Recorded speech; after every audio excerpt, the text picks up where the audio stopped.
Saviez-vous que chaque nuit, des millions de personnes se font voler leur énergie par un voleur silencieux qui perturbe leur sommeil profond, les réveille pour uriner et raccourcit leur espérance de vie de plusieurs années? N'est-ce pas un rituel fastidieux? Avide de ces 7 ou 8 heures de sommeil pur et revigorant, vous vous glissez sous les couvertures, puis l'urgence vous frappe, comme une trahison interne. Il est précisément 2 heures du matin. Vous trébuchez dans l'obscurité, épuisé et étourdi, attiré une fois de plus vers les toilettes, votre précieux sommeil brisé. L'énergie de demain, déjà en train de s'échapper. De plus, à qui la faute? À ce verre d'eau inoffensif bu juste avant de vous coucher? Ou bien vous contentez-vous de soupirer avec lassitude et de balayer cela d'un revers de main en pensant: ce doit être le prix à payer pour vieillir. Mais attendez, et si votre boisson du soir n'était pas la véritable responsable de ces embuscades à 2 heures du matin?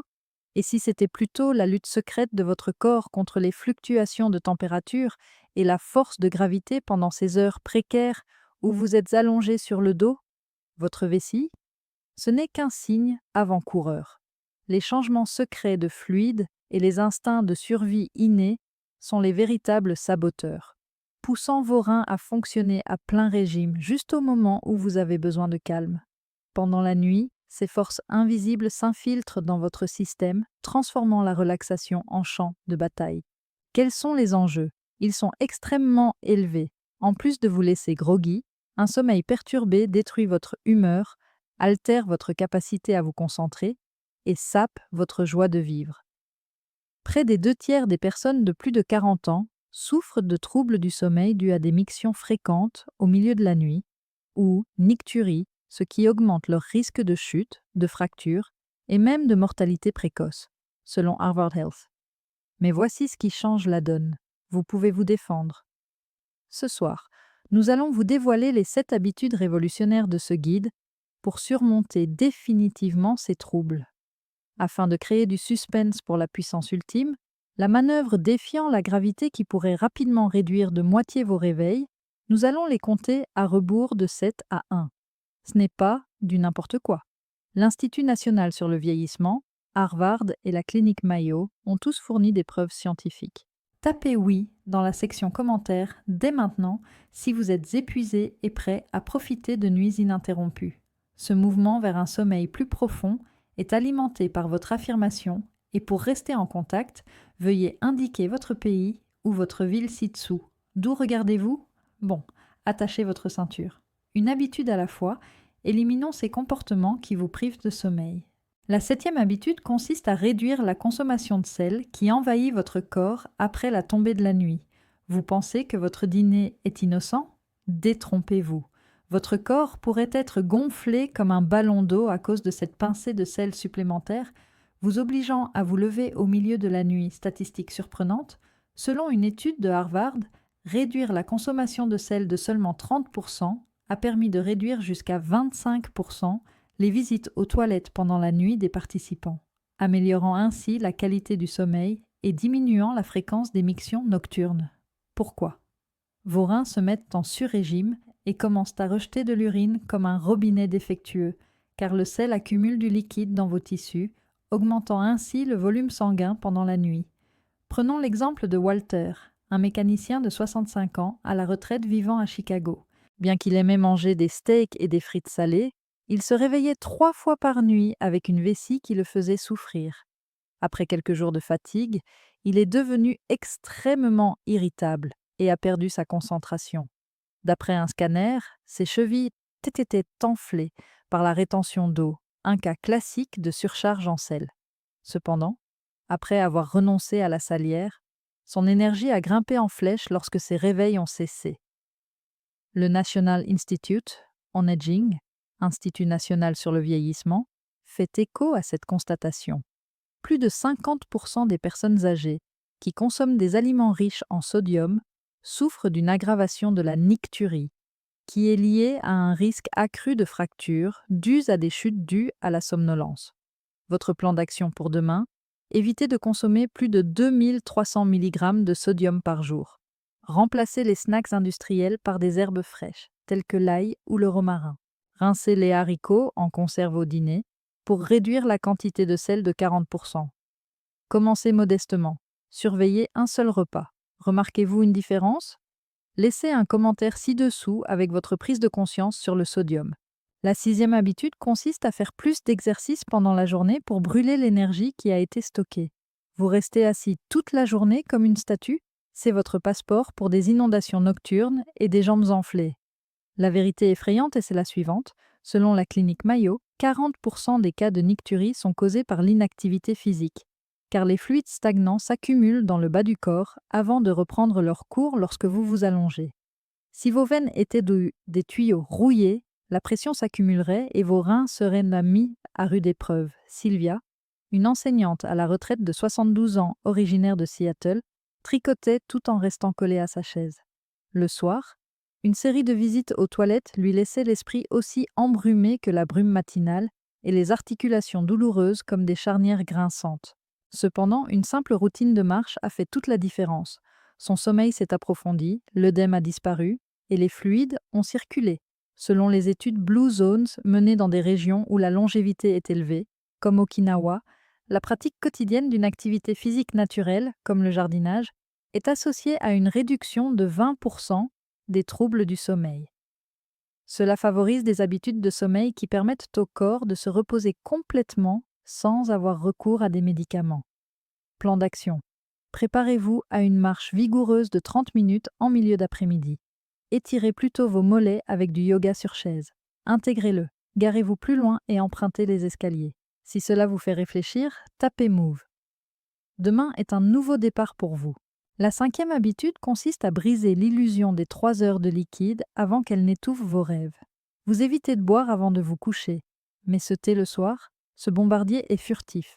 La réalité brutale. Selon les preuves du Journal of Clinical Urology, boire dans les 3 heures qui précèdent le coucher empêche les freins naturels de votre corps de fonctionner et augmente la production d'urine de 50%.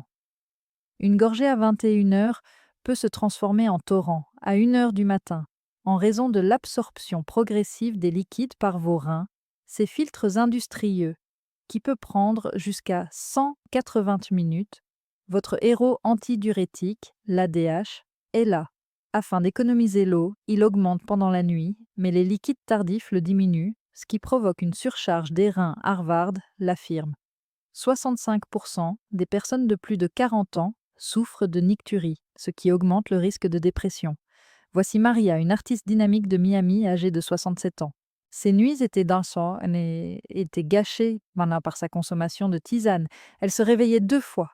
Son corps était lourd comme de la boue et sa créativité était épuisée, s'hydrater dès le début. À mesure que la créativité affluait, les réveils ont été réduits de moitié. La clinique Mayo le confirme. Après le dîner, réduisez votre consommation de liquide pour diminuer les épisodes de 40%. Votre stratégie, buvez de l'eau avec modération après 19 heures et buvez beaucoup du matin jusqu'à midi. Mettez un rappel sur votre téléphone. La cuisine est fermée. Vérification sincère. Quelle est votre limite actuelle? Laissez les commentaires s'exprimer.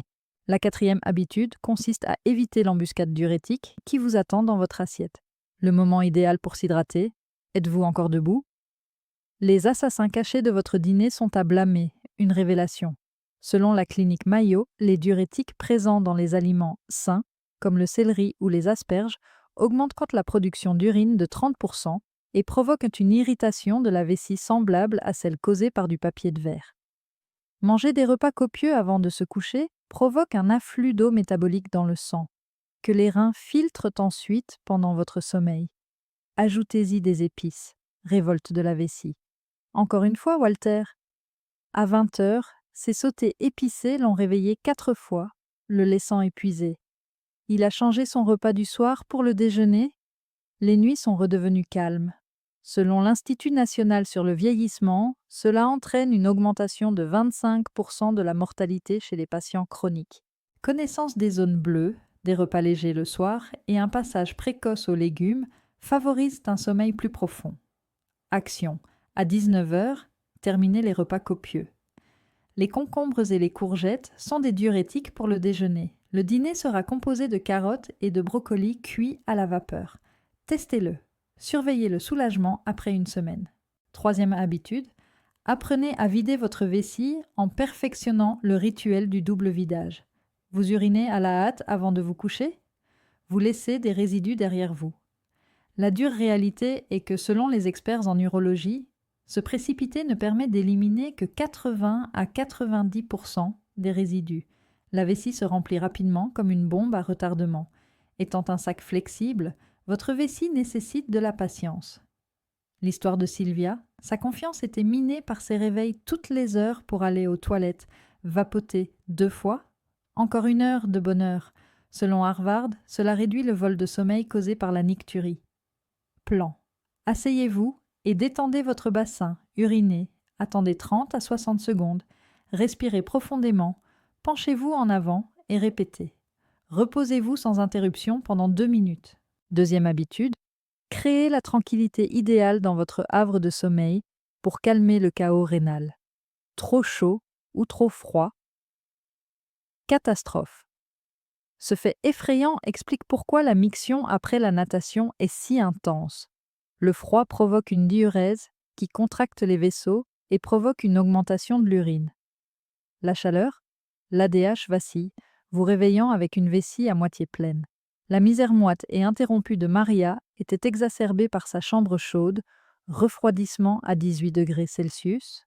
Bonne nuit. Maillot, 35% des épisodes ont des baisses de température optimales. Réglez le thermostat entre 15 et 19 degrés. Celsius, couverture, légère et pyjama, respirant. Zone bleue. Un refroidissement naturel favorise un sommeil durable. La première habitude consiste à surélever le lit avant de se coucher, le meilleur remède contre la nicturie, pour défier la gravité. La gravité est le véritable ennemi, pas la nourriture ni les boissons. Elle tire les fluides vers le bas comme des poids en plomb toute la journée. Allongé à plat, reins surchargés, tsunami dans le dos.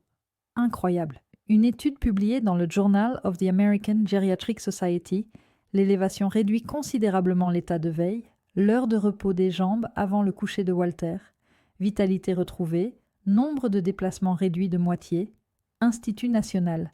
Cela permet de réduire les risques liés à la nicturie chez les personnes âgées. Bonus, dormir sur le côté gauche réduit la pression. Plan, les pieds au-dessus du cœur, canapé, oreiller, 1 à 2 heures avant de se coucher. Profond, simple. Vous vous sentez submergé? Respirez. La seule règle, choisissez une habitude éclair et maîtrisez-la pendant 3 nuits. Les empires se construisent sur de petites victoires. Il s'agit de se synchroniser avec la symphonie de votre corps pour un repos inébranlable, des journées plus vives et une confiance illimitée, et non de lutter contre le temps. Blue Zones, Harvard et Mayo démontrent que ces changements prolongent la vie. Quelle habitude vous a le plus marqué? C'est votre point de départ. Laissez un commentaire ci-dessous. Avez-vous votre plan d'action? Si vous souhaitez apporter un changement dès ce soir, tapez « Plan ». Pour diffuser cette bouée de sauvetage, cliquez sur « J'aime ». Rejoignez-nous dans cette révolution de la santé en vous abonnant. Faites passer le mot. Reposez-vous intensément.